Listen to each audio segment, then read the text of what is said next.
YSR Congress party Jagan తనని ప్రజలు విశ్వసిస్తున్నారు కాబట్టి, చంద్రబాబుని విశ్వసించరు కాబట్టి అని నమ్ముకున్నదే దెబ్బతీసిందా ప్రధానమైనటువంటి అంశం. నవరత్నాలు సూపర్ సిక్స్ అనేది ఎప్పటి నుంచినో తెలుగుదేశం పార్టీ జనంలోకి తీసుకెళ్ళింది.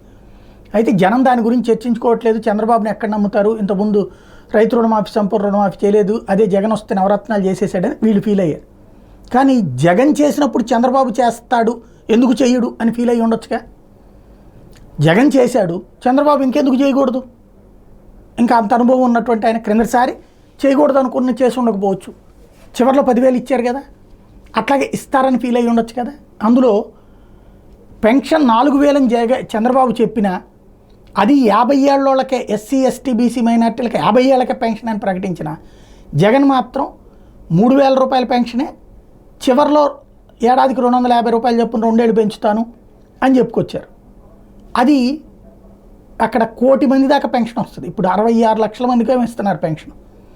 అక్కడ ఆ 50 ఏళ్ళు లెక్కేసుకుంటే దాదాపు 1 కోటి మంది అవుతారు, ఎస్సీ ఎస్టీ బీసీ మైనార్టీ కూడా కలిపితే. అక్కడ 1 కోటి మందికి 4,000 వస్తుంటే వాళ్ళు ఇటు ఎందుకు ఓటు వేయాలి? బేసిక్గా ఆశ ఉండొచ్చు కదా. ఇప్పుడు క్రిందటిసారి కూడా మహిళలు క్యూ లైన్లో నుంచినప్పుడు 10,000 తీసుకుని ఓట్లు వేశారని 2019లో అనుకున్నారు తెలుగుదేశం. సైలెంట్ ఓటింగ్ అప్పుడు ఎవరైనా ఫీల్ అయ్యారా? ఇప్పుడు కూడా మహిళలందరూ క్యూ లైన్లో నుంచి మనకే ఓటేస్తున్నాం, మనం ఇచ్చిన డబ్బులు తీసుకున్నారు కాబట్టి వైసీపీ అనుకుంది. ఇంతకంటే ఎక్కువ వస్తానే అని వాళ్ళు ఫీల్ అయ్యి ఉండొచ్చు కదా, అదే దెబ్బతీసి ఉండొచ్చు కదా. అందులో వికలాంగులకి చంద్రబాబు టైంలో పెంచారు అంతకుముందుతో పోల్చుకుంటే. జగన్ వచ్చాక వికలాంగులకు పెంచాలి. మనం 3,000 చేసినప్పుడు కూడా నార్మల్గానే ఉంది, అంతకుముందే 3,000 ఉంది. చంద్రబాబు 2,000 నుంచి 1,000 చేసే టైంలోనే 3,000 ఇచ్చారు, 2014 టైంలోనే. 2019 దాకా 3,000 ఉంది. 2,000 చేసినప్పుడు కూడా మిగతా వాళ్ళకి 3,000 అయితే వికలాంగులకు ఉంది. జగన్ వచ్చినప్పుడు ఈ 3,000 రూపాయలే కంటిన్యూ అయింది. వికలాంగులకి ఏకంగా 6,000 రూపాయలు పెంచారు, చేస్తానన్నారు చంద్రబాబు నాయుడు. అది ఖచ్చితంగా బలంగా ఉంటుంది కదా జనాల్లో.